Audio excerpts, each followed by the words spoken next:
제 신학교 3학년 때 여름방학 때 저는 이제 군입대를 앞두고 서울에서 아르바이트를 좀 하고 있었습니다. 왜냐하면 군대 가기 전에 친구들과 좀 여행도 좀 하고, 저희 때는 또 30개월이었기 때문에 3년 군생활을 하면 가족들과 친구들을 만날 수 없다는 또 그런 마음이 있어서 알바를 서울에서 방학 때 하고 있을 때였습니다. 그런데 부산에서 한 통의 전화가 왔습니다. 저희 아버님이 위독하다는 비보가 제게 왔습니다. 그래서 하던 일을 중단하고 바로 부산 우등 고속버스를 타고 내려가고 있었습니다. 그때 제 마음은 걱정과 근심과 두려움과 불안함과 여러 가지 모든 복잡한 심정이 다 겹쳤습니다. 돌아가시면 안 되는데. 그래서 고속버스가 중간에 쉬는 휴게실에, 그 당시는 핸드폰도 없었기 때문에 공중전화로 집에 전화를 걸었습니다. 그랬더니 저희 큰형님이 나와가 내 말 잘 들어야 된다. 아버지 지금 돌아가시고 지금 장례 치르기 위해서 집으로 앰뷸런스가 내려가는 중이니까 마음 굳게 갖고 내려오라. 그때 그 소리를 들으니까 세상이 다 무너져 버리는 것 같고, 고속버스 창가에서 달리는 창가에서 밖을 보니까 그냥 모든 것이 6월달입니다. 다 하얗게 보였습니다. 이제 아버지의 부재로 나는 인생을 어떻게 살아갈까? 7남매 중에 막내로 가장 사랑도 많이 받고, 아버님의 권위로 어렸을 때 유치원도 다녔던 난데, 이제 아버님이 이 세상에서 안 계신다고 생각하니 정말 어떻게 인생을 살아야 될지 정말 속절없는 눈물이 속에서 흘러내렸습니다. 고속버스가 아니었다면 통곡하고 싶은데 통곡하고 오열하는 마음을 붙잡고 하염없이 눈물을 흘리면서 집으로 내려갔습니다. 오늘 본문의 무명의 두 제자도 예루살렘에서 예수님이 십자가에서 무력하게 못 박히시고 죽으시고 모든 것이 끝나버린 상황을 이제 보고, 이제 예루살렘에서 자신의 고향 엠마오라 하는 마을로 지금 내려가고 있었습니다. 예루살렘에서 엠마오로 가는 길은 예루살렘에서 서쪽으로 오늘 본문에 보니까 한 25리, 그러니까 한 11km, 10km나 11km 되는 길을 두 사람이 내려가는 길이었습니다. 여러분, 엠마오로 내려가는 이 두 제자의 발걸음은 어떻겠습니까? 첫째, 이들의 발걸음은 모든 희망이 무너지고 만사가 무의미하게 끝났다는 절망하는 무거운 발걸음이었습니다.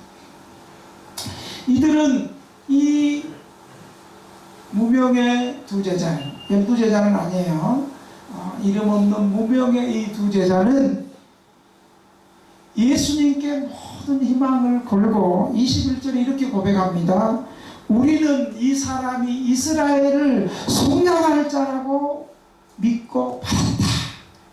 이스라엘을 속량할 자, 이스라엘을 구속할 자, 이스라엘을 구원할 하나님의 아들 구원자 메시아라고 믿고 바랬는데 그분이 예수님이 십자가에서 못 박혀 죽음으로 이 제자들이 걸었던 모든 꿈과 소망이 산산조각처럼 다 부서져 버렸습니다.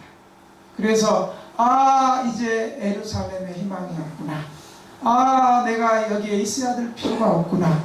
그렇게 하면서 이제 자신의 고향인 엠마오라는 촌동네를 향해서 글로바라는 이 사람과 함께 지금 엠마오 마을로 전망하면서 터벅터벅 걸어가면서 얘기하고 있습니다.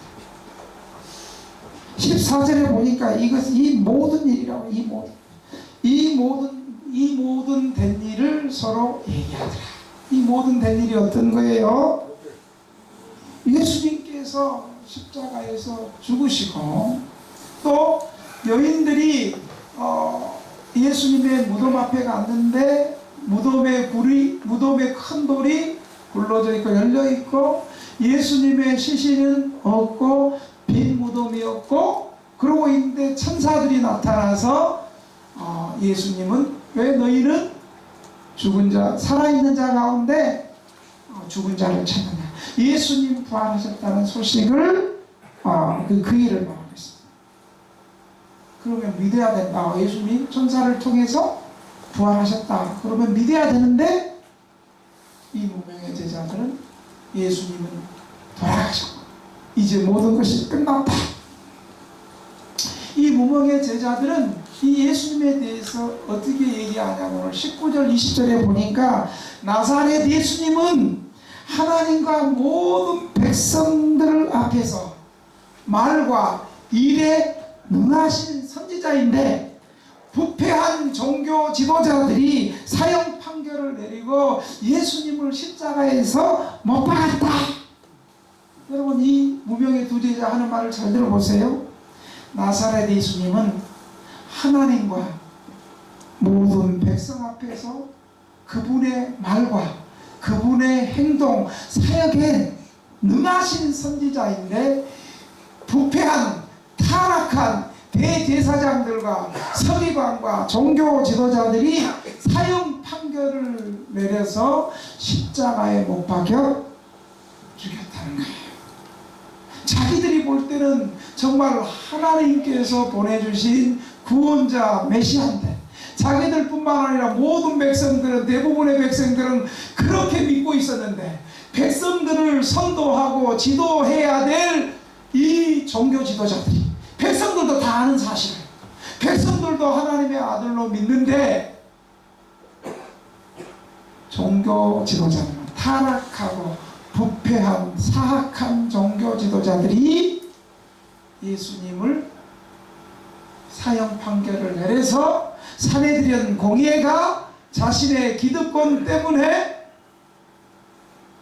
예수님을 사형 판결을 내리고 십자가에 못 박혀 죽였다. 무식하고 무지한 민중이 잘 모르는 사람이 그렇게 했으면 이해가 되는데 구약 성경에 능통하고 모든 율법을 잘 아는 종교 지도자들이 예수님을 십자가에 못 박는 사형 판결을 내렸다는 것 때문에 이들은 더 모든 것이 끝났구나 이제 절망과 실망 속에서 자신의 고향을 향해서 이제 여기는 소망이 없다. 이스라엘은 소망이 없다. 그리고 자기 고향으로 기양하는 길이었습니다. 여러분 예수님의 말씀에는요 다른 종교 지도자들과 랍비들과 말과는 달리 예수님의 말씀에는 지혜가 있었고 감동이 있었고 예수님의 말에 권능이 드러났습니다. 예수님께서 말씀 전하실 때요 이 말에 권세가 있었고 권능이 있어서 귀신 들린 사람이 예수님 말씀하실 때 귀신이 떠나가고 병든 사람들을 고치고 그들을 불쌍히 여겨주시고 그들의 질병을 고쳐주셨습니다.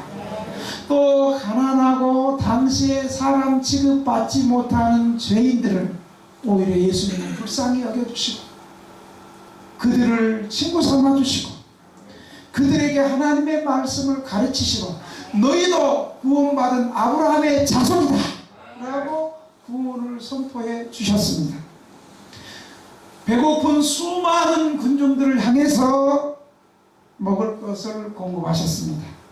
이런 놀라운 기적과 권능을 자신의 명예와 권세를 위해서 사용하지 아니하시고 오직 가난하고 병들고 외롭고 사람 취급받지 못하는 사람들을 위해서 하나님의 구원을 베푸시는데 예수님의 기적과 권능을 사용하셨습니다. 그래서 많은 백성들은 그리고 제자들은 당연히 예수님은 이스라엘의 구원을 이루실 분이라고 생각했습니다.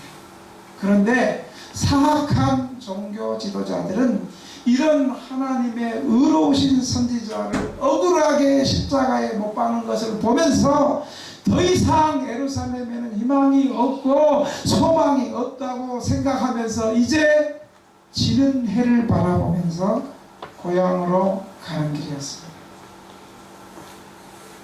다 끝나버릴 것 같은 그 상황이었습니다. 엠마오 마을로 가는 이 두 자들은 이들의 발걸음은 절망과 시리의 발걸음이었습니다.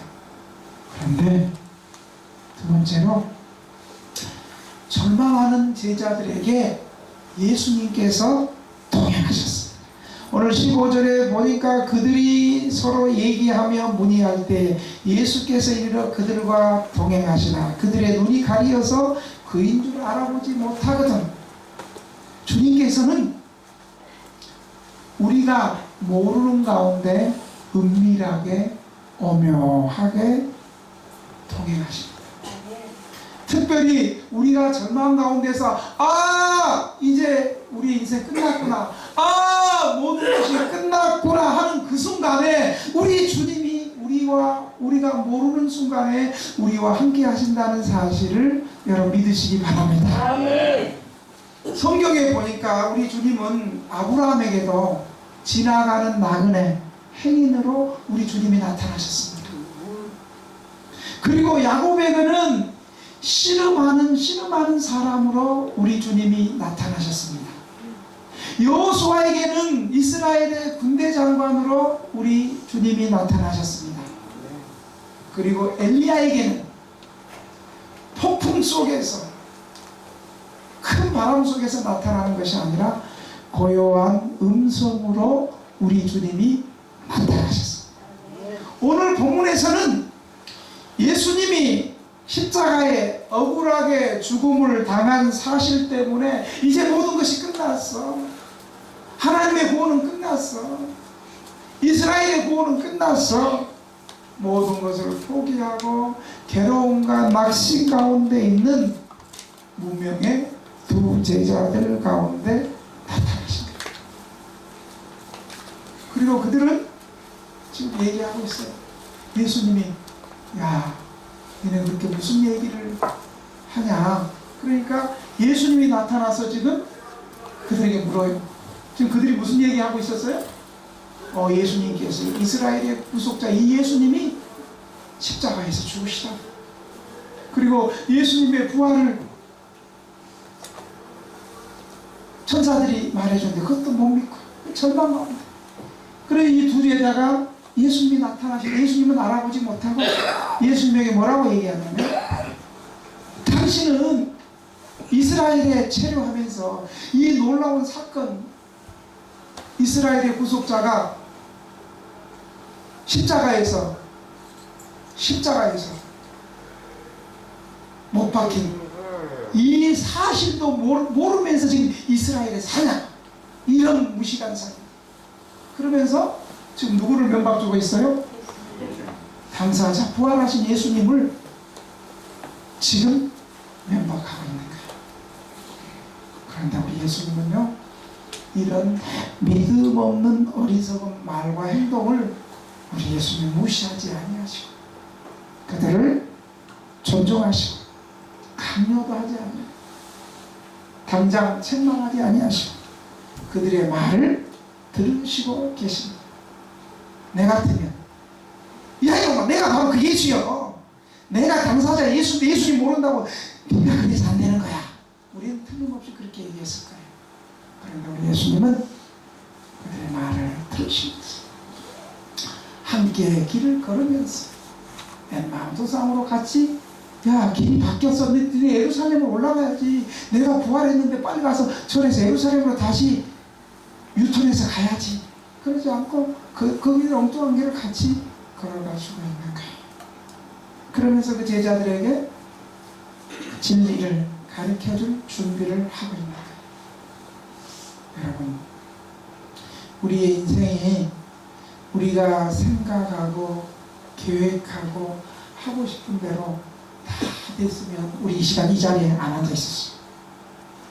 내가 계획하고 내가 생각하고 내가 목적한 대로 안 돼서 그 안 될 때 우리 주님께서 아 끝났구나 하고 쪽방에서 거리에서 무력하게 앉아있을 때 주님께서 우리에게 찾아오셔서 우리를 이곳으로 인도해 주신 줄 믿으시기 바랍니다. 저도 지금까지 목회 18년 하면서 제가 계획한 대로 목회해 본 적이 한 번도 없어요. 오히려 저 계획은 지하에서 개척했을 때 교인들도 가난하고 돈 없고 힘드니까 그때 마침 또 좋은 건물주 만나가지고 지하에서 보증금도 내지 말라고 그러고 월세도 내지 말라고 그러고 얼마나 부담 안 되고 좋아.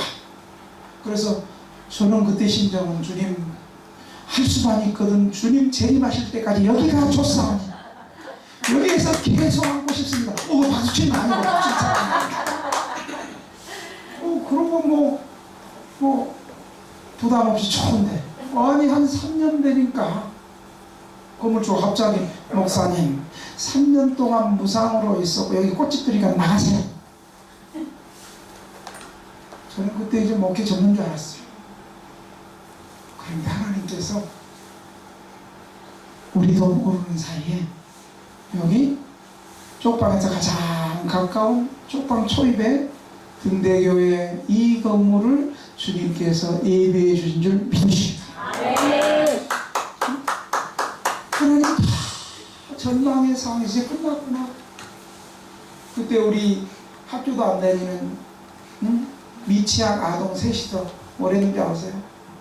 밤마다 뭘 같이 기도하고 잠자기 전에 기도하고 그러니까 걔들이 기도하면서 하나님 우리 등대교회 성도들 갈 곳이 없어요. 거기서 나오면 거지 돼요. 예배당 예배해 주세요. 그래서 사실은요 목사 자녀들은 목회학 배울 필요가 없어. 신학교 가서 물론 배워야 됩니다만 이미 목회자랑 살면서 교회를 체험하는 거예요. 자기 자신보다 벌써 교회를 생각합니다. 제가 지하에서 3년 고생했으니까 이제 지상으로 올라가야 돼. 그렇게 계획해 본 적 없습니다. 그리고 여기서 10년 목회하면서 3배로 부흥했으니까 3, 4층 또 얻어야 돼. 이 건물 사야 돼. 그렇게 계획해 본 적 하나도 없습니다. 그냥 오히려 상황은 더 2층 빼주세요. 그런데도 우리 주님께서는 앞서가셔서 이미 3, 4층을 내가 당신 우리 3, 4층에 우리 교육관 없고 여성 노숙인 쉼터 할 테니까 3층 빼주시기 바랍니다. 그럼 3층 영업하는 여관에서 할렐루야 하면 저도 그렇게 생각해요. 그렇게 빼주겠어요? 이 목사님이 미쳤나? 이러지. 그런데 오히려 건물주가 딱 나서서 여기 사무실 들어가니까 교회 2층도 빼고 3, 4층도 빼주세요.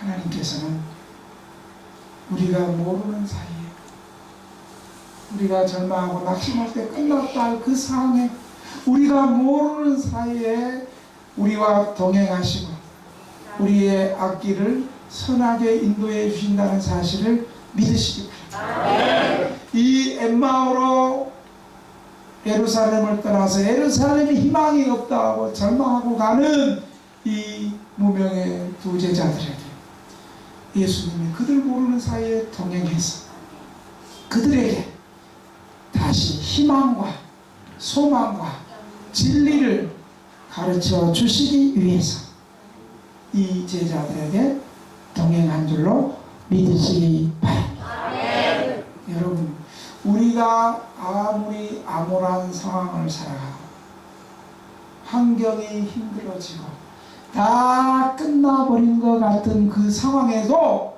우리 주님은 우리들 모르게 은밀하게 하나님의 백성들과 동행하신다는 사실을 여러분 믿으시기 바랍니다.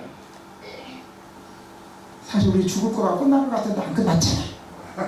하나님이 또 길을 주시고 또 기회를 주시고 선한 길로 인도하셔서 지금 우리가 이 자리에 앉아있는 줄로 믿습니다.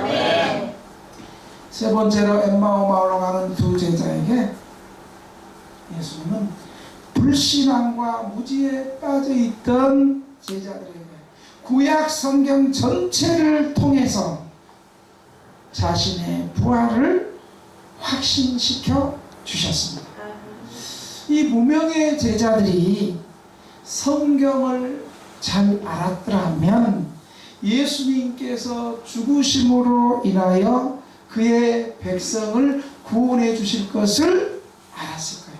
왜냐하면 구약 성경 전체는 예수님의 죽으심과 부활을 예언하고 있어요. 그리고 예수님은 또 자신도 구약 성경 전체의 말씀을 예수님이 재해석해 주면서 내가 예루살렘에 올라가서 대제사장들과 장로들과 서기관들에게 고난을 받고 죽임을 당하고 제3일 만에 다시 살아나리라. 이 말씀을 예수님 숱하게 많이 얘기했습니다. 그러나 그들은 구약 성경을 잘 몰랐기 때문에 지금 예수님께서 가르쳐 주시고 앞으로 되어질 구약 성경의 예언이 예수님 자신을 통해서 그 예언이 성취될 것을 가르쳐 주고 있는데 그 말씀이 믿어지지 않고 깨달아지지 않은 거예요. 그들은 성경을 잘 알지 못했기 때문에 예수님이 죽으심에 대해서 실망했어요. 그래서 예수님께서는 25절에 이들을 향해서 이제 책망하기 시작합니다. 미련하고 선지자들의 말한 모든 것을 마음에 들이미는 자들이야. 25절에 예수님이 뭐라고 하냐면 미련하고 선지자들의 말한 모든 것을 마음에 들이미는 자들이야. 주님이 25절에 먼저 뭐라고 해서 미련하고 여러분 누가 미련한 자예요? 예? 공부 많이 못하고 세상 지식이 부족한 사람이 미련한 것이 아니에요. 미련한 사람은 공부 많이 못하고 세상 지식이 부족한 사람이 미련한 것이 아니라 성경의 진리를 알지 못하는 자가 미련한 자고 예수님을 믿지 못하는 자가 미련한 자라고 하는 것을 우리는 알 수 있습니다. 눈 떠봐 눈 감고 있는 사람이 미련한 자요. 진리를 아예 거부하기 위해서 눈 감고 있는 사람이 미련한 자요. 에레미야 17장 9절에 보면 만물보다 거짓되고 심히 부패한 것은 뭡니까? 마음이다. 성경 말씀을 믿지 않는 자는 아무리 학자고 박사고 지성인이 할지라도 미련한 자라는 사실을 여러분 기억하시기를 바랍니다. 26절에 보니까 주님은 계속해서 말씀합니다. 그리스도가 이런 고난을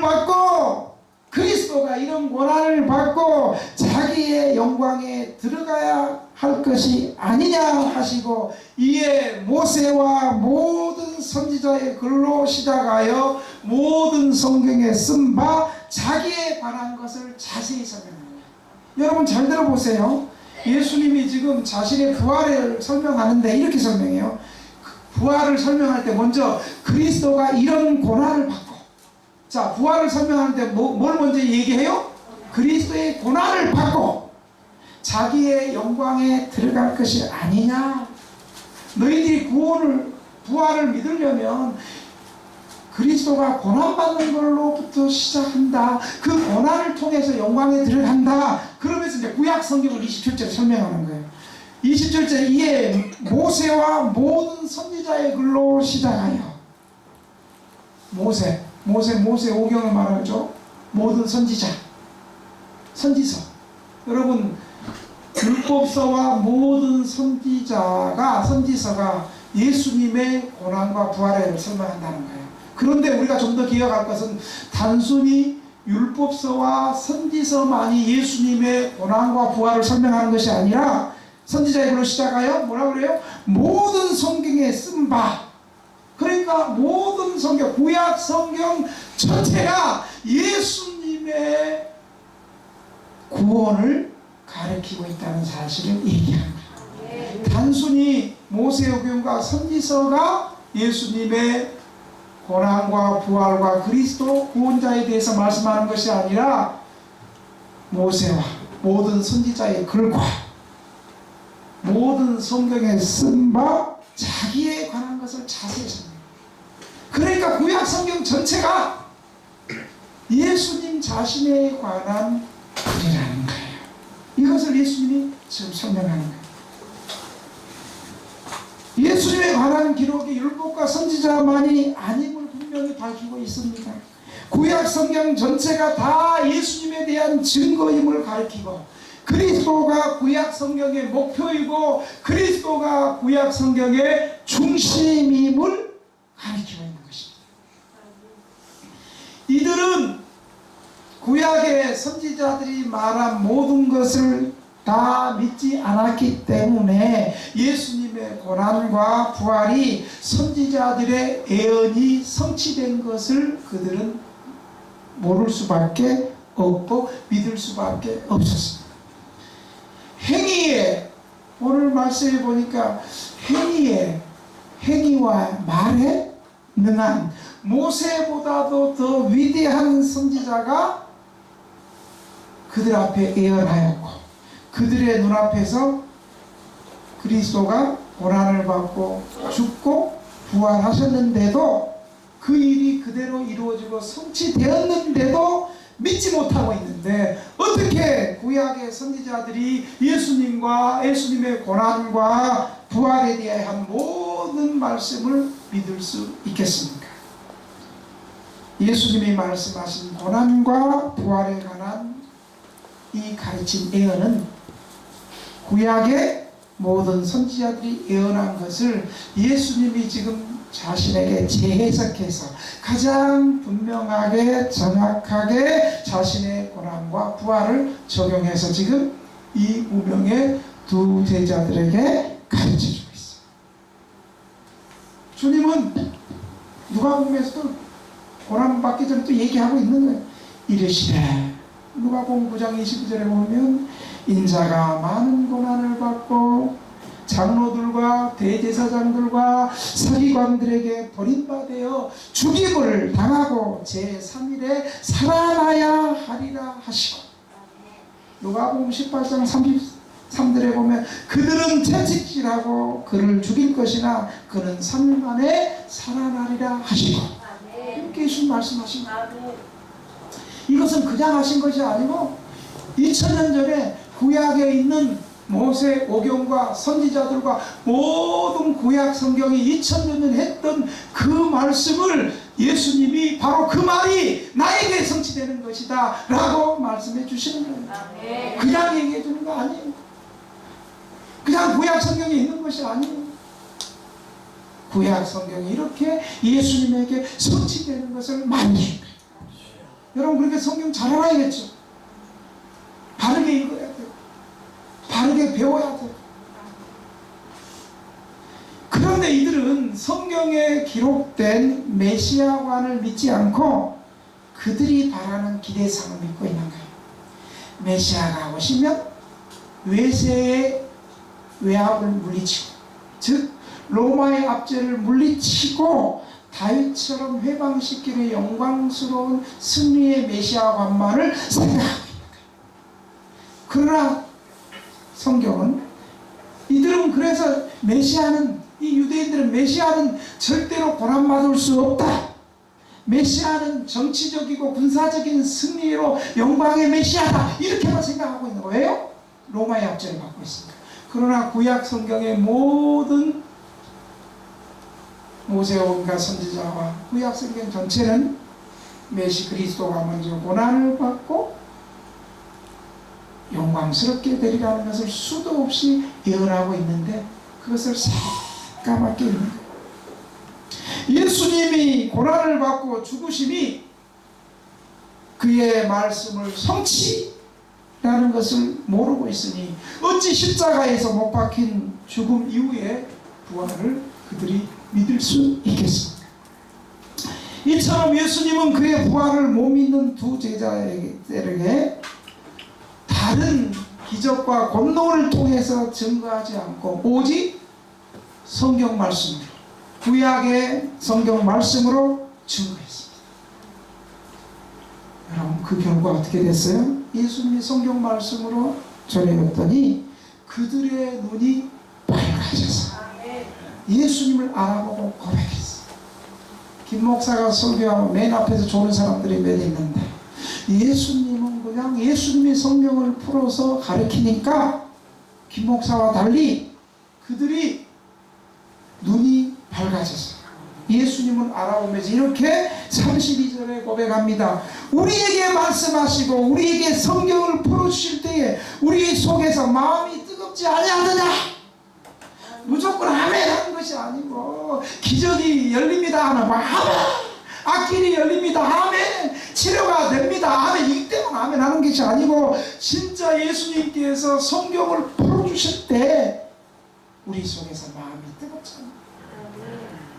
무조건 복 받으라 그러고 부자 된다 그러고 치료된다 그러고 뭐 그런 거 아멘 하는데 실제로 심각하게 하나님의 말씀을 풀어줄 때는 아멘 못하지. 내 죄가 드러나고 내 죄악이 드러나고 나의 무지가 드러나고 나의 부끄러움이 드러나고 나의 믿음 없음이 드러나고 나의 이기적인 게 드러나고 나의 탐욕이 드러나고 나의 혈기가 드러나고 나의 악함이 드러나니까 어떻게 아멘할 수 있겠어? 예수님이 이렇게 말씀을 풀어주실 때 그들의 마음속에 뜨거움, 마음속에 뜨겁지 않아요. 우리 좀 가슴이 좀 뜨거워요. 목소리만 뜨거우면 안 돼. 목소리만 뜨거우면 그때 소리 지르고 그냥 끝이요. 그러나 가슴이 뜨거우면 그 뜨거운 가슴이 가슴 속에서 머리로 올라와서 다시 가슴으로 내려가서 내 행동의 의지와 변화가 생기는 줄로 믿습니다. 아멘. 그들의 마음은 예수님이 성경을 해석해주고 구약의 모든 선지자들 예언이 바로 예수님 자신을 향한 예언이었다는 것을 풀어주실 때에 그들의 마음이 불타오르는 뜨거움을 느꼈습니다. 왜요? 성령님께서 성경의 진리를 가지고 그들의 마음속에 역사하셨기 때문입니다. 그래서 기독교 신앙은 타종교처럼 어디 깊은 산중에 들어가서 돛 닦고 마음을 비우고 뭐 고행하고 자선을 행함으로 기독교 신앙이 일어나는 거 아니에요. 기독교 신앙은 바로 믿음은 들음에서 나고 들음은 그리스도의 말씀으로 말미암는다고 로마서 10장 17절에 나옵니다. 여러분, 믿음의 통로가 어떻게 생깁니까? 혼자 돛 닦고 혼자, 어떤 사람은 예수 믿는 사람 가운데 믿음이 부족한 사람이죠. 나는 주일날 예배 드리는 것보다 나는 어려운 사람들 봉사활동 가겠다. 네? 봉사활동 가겠다. 여러분, 봉사활동 가는 걸로 진리를 깨닫는 것이 아니에요. 기독교의 믿음은 들음에서 납니다. 기독교의 영성은, 기독교의 경건은 어디서 나느냐? 먼저 하나님의 말씀을 들을 때서 하나님의 말씀을 알아야 돼. 알아야 면장하지. 알아야 되는 거예요. 그래서 하나님의 말씀 말씀을 이렇게 교회가 모여서 예배를 통해서 알아가고 성경 공부를 통해서 알아가고 주일날 하나님의 말씀 담임 목사를 통해서 들려주는 그 말씀을 통해서 우리가 믿음이 자라는 거예요. 아멘. 뭐 인터넷에서 뭐 큰 교회 목사님 설교를 들어서 알아가는 것이 아니라 그것은 부수적이고 하나님께서 담임 목사를 통해서 주신 그 말씀. 여러분 대형교회 목사님은 미안하지만 다른 교회 목사님 들으라고 설교를 준비하는 게 아니에요. 본교회 위해서 설교 준비하는 거예요. 나도 저 설교는 다른 교인들 들으라고 설교 준비하는 게 아니에요. 나는 우리 교회 성도들이 듣고 우리 동네 사람들이 듣기 위해서 우리 동네 사람들의 형평과 정황과 수준과 상황과 모든 것을 고려해서 기도하고 설교 준비하는 거예요. 그래서 제가 예배 집회 외부 집회 나갈 때도 여러분 저는 우리 교회 때 받은 은혜를 가지고 외부 집회 설교하는 거지 그 교회 형편 몰라. 하나님이 내게 주신 은혜를 가지고 우리 교회 상황에서 역사하신 창신동에서 역사하신 우리 쪽방촌에서 역사하신 노숙의 현장 속에서 역사하신 오늘 여러분 특송하신 9명 보세요. 과거에 노숙하고 쪽방했는데 이분들 가운데 우리 교회에서 11조 최고 많이 하는 사람도 있어. 이제 제가 몇 년 전부터 우리 교회에서 내가 11조 최고 많이 하는 나 밀리기 시작했어.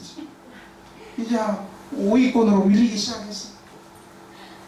이분들이 처음에 노숙자로 왔는데 여기서 하나님을 만나가지고 회복이 돼가지고 담임 목사보다 11조가 많아. 좋은 일이죠? 아멘. 미치게 사면 좋은 일이지. 내가 내 11조가 우리 교회에서 뒤에서 한 5번째 됐으면 좋겠어.